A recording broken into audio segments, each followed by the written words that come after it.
As women, we are strong. One of you is about to become Miss Universe. Miss Trinidad Tobago is Miss Universe. We are resilient. They are more accepting today, the African in us, than they used to. We are nurturing.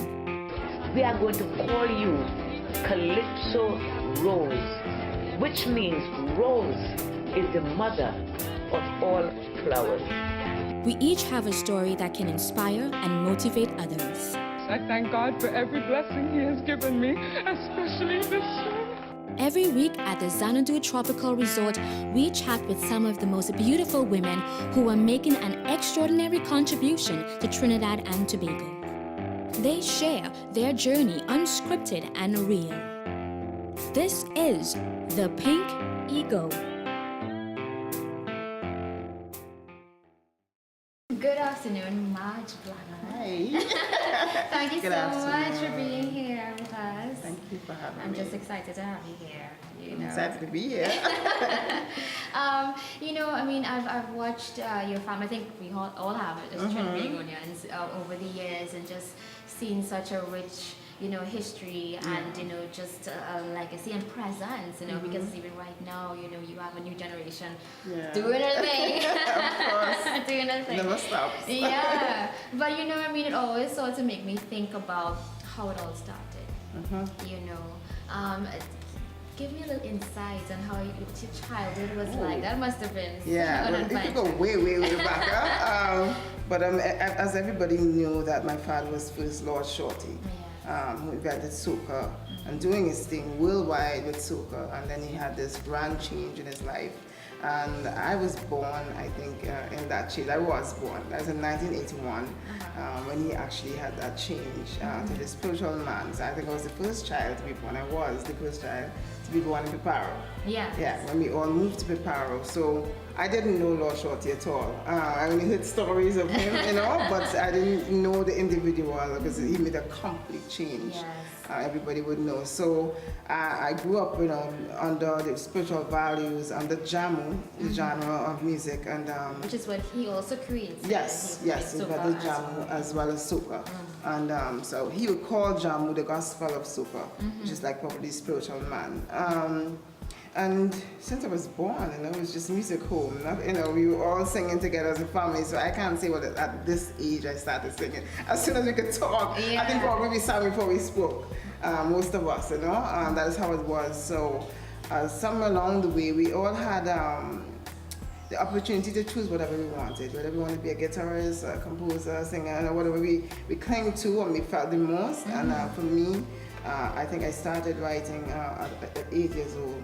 And as I was my first song at 8 years old, I really felt to express through song, and that was my calling. I could say that was my calling. So I started writing, and the songs would come to me at 8 years old, and the rest is history. Yeah, the rest is history. I mean, how did just your dad, in terms of who he was, the grandness of him, which even though he seemed very humble, there was a grandness to him. Yeah. How did that affect you watching that growing up as your dad? It's something I think we all admire, but it's so it's around us daily that I think maybe we took it for granted at some point because it's just like everybody was able to experience in it.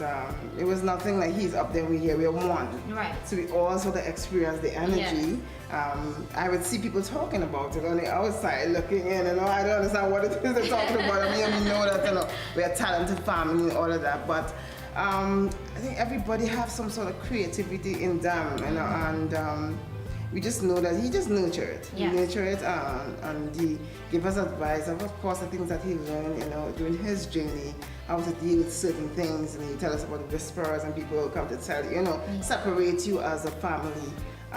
And he just taught us as much as he could, and it was just a lot of family togetherness. Yeah, a lot of family togetherness. Was there any time, especially maybe even in your teenage years, because that's the years where you sort of figuring out yourself and stuff like that, were there any questions as to whether you wanted to be part of this musical, legacy and everything else? No, okay. I think when I was about 16 years old, I wrote a song called Family Together. Right. It was just, the song is talking about this passion and love I have for my family.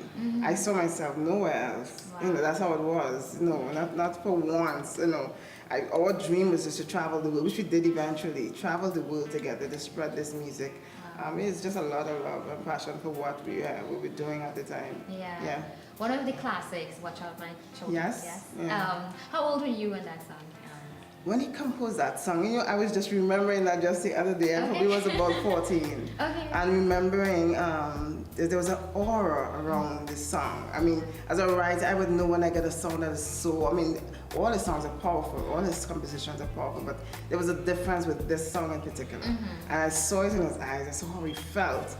And every time visitors come, he would just sing this out with so much joy. I probably was about 14 at the time when he composed that song, and it was so powerful. He knew that too. Yeah. It was a song that was going to do something. You just know it, you know, before anything ever happened. So I totally remember that time. Yeah, the whole aura around the song. And it was still, magical. it's still, and that's how you know a song is powerful, Yeah. because when it can last for decades and Just still timeless. be, Yeah. You know, you said you started writing at the age of 8. You know, when you came into your own as a musician, because obviously at some point, you know, yes, you would have your family, but you would also have your own voice. Of course. Yeah. Yes. When did that happen for you? That happened.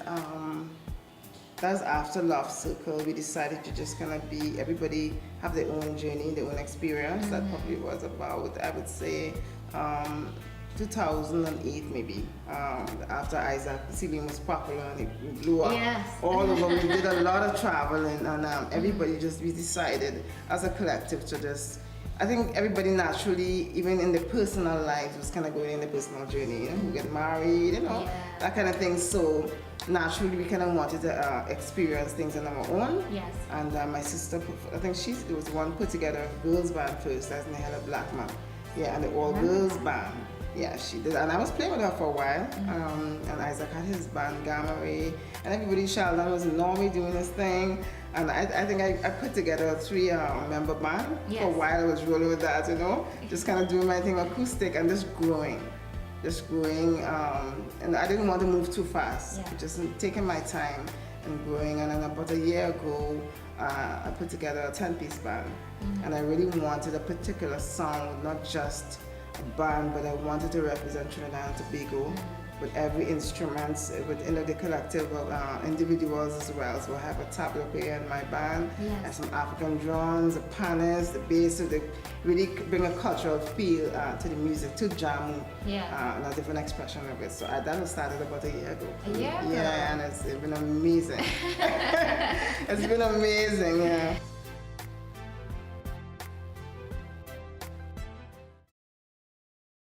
Just how did it, I always wondered the age, how did it range, like who's first? And Wow! Because they all look so like... Yeah! 23 children for my father, 23 children, 12 for my mom. Okay. I'm the second to last of the 22 children. Yeah, the first is Abby, my mom.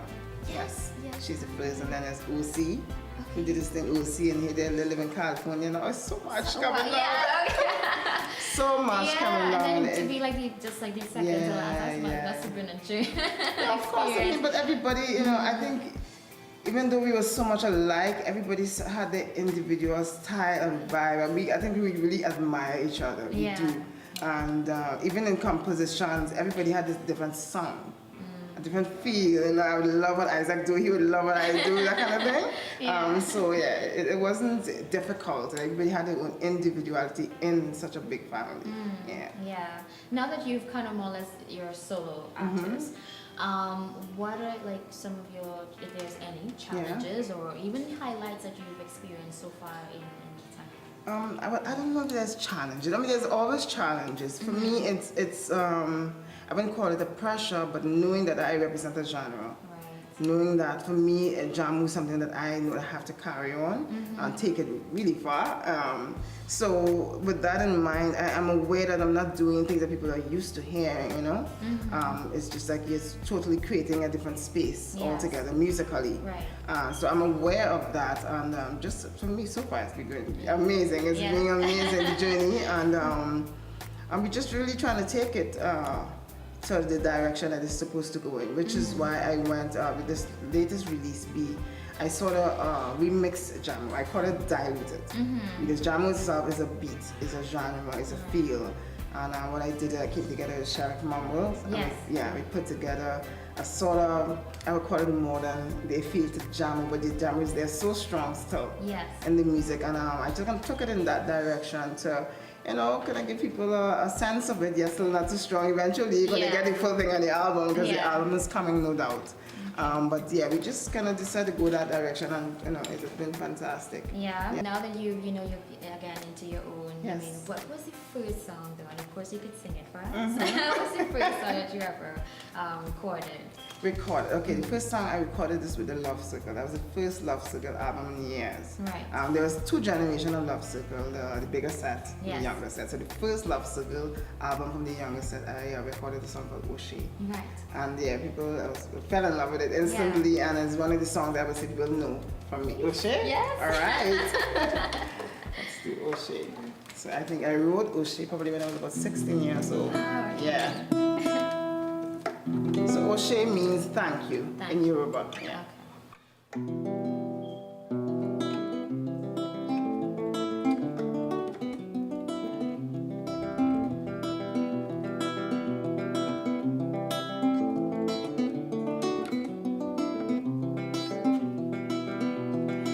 Watching the breeze blow through the trees, and a song came to me. It's full of thanks and praise to the King, a song of victory. I no longer feel like life's fading, around me is bright and free. It lights my heart, brightens my soul, love to fill the world. This melody reminds me of what is love can bring. It makes me feel happy to sing. La la la, la la la la la la la.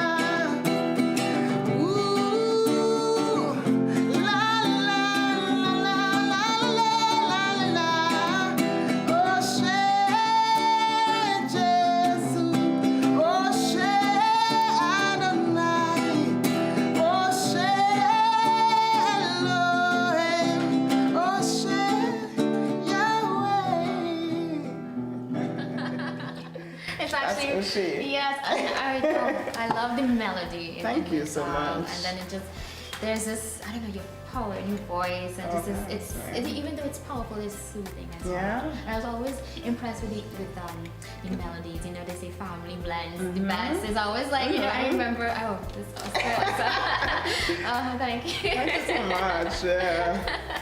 Now, I mean, we move forward now as well, and you know, to present. Tell me a little bit about this project that, of course, you're working on musically. Yes. We just released our new single. I have a band, it's called Jamu. Right. So the band represents the genre of music as well. And as I said before, B, we try to sort of dilute it a bit to give it a different feel, and we call it the revolution of Jamu. Okay. That's B. You can go and check out the video on YouTube. We just released, and it represents the new sound and feel of Jamu. And after that, presently we're working on an album to come to follow up. So that's the first single of the album. Right. Yeah, it's called B. Okay. Yeah. I mean, okay, so you have plans to do an album. What is the objective though of the album? What do you hope to get from it? Do you want to put this? Yes, let me put the guitar back on. Yeah, Jamu, for me, it represents world music. I don't see it in one place, one category. You know, world is universal. So I see it reaching as far as it can, to the 4 corners of the earth, I would say. So my focus, of course, not just, I would love to start, I'm starting from home, and I'd love Trinidadians to really connect with the music and identify with it, but apart from that, we're really focusing on getting it as far as possible. And you know what, they, especially like even in the European market, they love very organic type of music. So we're looking at actually targeting the festivals. Right. Yeah, from next year, so as much festival as possible. Yeah. To just spread the music. Yeah. But also, for the first time, I'm doing my contribution to soca this year. Yeah. So that's coming up probably in the next 2 weeks. I'm doing a collab with Voice. Wow. Yeah. That's gonna be awesome. Yeah. Can't wait. So that's coming up just now. I'll look up for that. No sneak peek. Just speak. It's coming out just now. It's going to be awesome. Fisherman. Okay. I'm really looking forward to that. Yeah. It's been years I've been contemplating, you know. It's soca is a different expression, of course, of our culture. But your dad created it. And I said, why not, you know? But he was just the perfect person, in my opinion. I mean, everybody's doing their thing in soca, their contribution to soca, but I really love what he did and how we connect with the music. I think he brought back a bit of an old school vibe so to it. I met him and I think we were things. at the event that he was at. And I just, came up to him and he's like, I know who you are. I was like, he said, I've been listening to your music for years. I was like, whoa. So we started talking and we just hit it off. We just hit it off and we decided to do something Who produced together. the track? Isaac Blackman. He did. It was an rhythm that Isaac is doing for Carnival 2018. Yes. And he decided to do the song on that rhythm. So that's coming out just now. Exciting.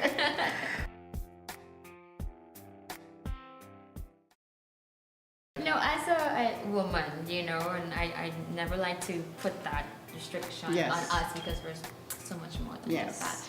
But the reality of it is that we do live in a society that separates us, unfortunately. As a woman, how do you, see yourself in terms of music? I mean, we know that we live in an age where sexuality is it somehow plays a huge part in success these days. Yes. How do you feel about that? I mean, being, from a different cloth, I know, yes. How do you feel about that? I often think about it because, as you said, people focus on the exterior, what you look like, of this. So for me, I just always have to remember that the beauty comes from within, and really hope that people focus on that. Yes. Because even if I could, dress to please the eye, I wouldn't want that to be the main attraction. I want people to feel the music and really connect with it. So for me, I just think any artist should just be themselves, as difficult as it may be sometimes. When you're really your true self, I think people can identify with it. Yes. So that's what keeps me going. Just be yourself, And own who you are. Yes, own who you are, and just be very strong and confident about it, and it's going to be what it's supposed to be. People are going to connect with it. Yeah. So. You already come from a very strong legacy. Yes. Pretty much, and you're following. You're really keeping up with that. What would you want your legacy to be? To be? Yeah. Wow. I would want. I always say I would want when people look back years from now, they can still put down that album and be so blessed by it. I mean, I look at artists like my dad for one. Music that keeps people going. Bob Marley is timeless. Yes. You put it on. There's no season for it. Yes. Yeah, that's the kind of artist I want to be. Yes. Young and old. Yes. Any generation, it just really touches your soul. Yeah. And for me, that's all that Yeah. matters, really. I mean, everything comes with it, and then you move it at a certain time, and you try to connect with the people of that time. But for me, that's not really my focus. Right. To try and please the time and the people that the audience, but just really to be yourself and to give something that is just beyond, the physical. Yeah. Well, we talk about this new song. That's how we have the video out as well. Could you bless us again? Okay, singing B. B. How did this song come about, though? B. B basically speaks of being something the best that you can be in this life, being really real and present wherever you are. Strong message. Yes. Just simple words, but the word is so powerful. Yes. To be the best. And to be the best, you have to be loved, be giving, you know, and that is what B is about. And when I wrote the song, I think I naturally, most of the time, speak to myself first, you know. At that time, you probably need some sort of word, and the song comes through for you, and then it speaks to everyone else. So, yeah, this is me. So I have a line, I put in all these spots. I have a line in this. I usually tell my audience this, right? So I have a backup, right? So when I say B, that's your part. Ooh.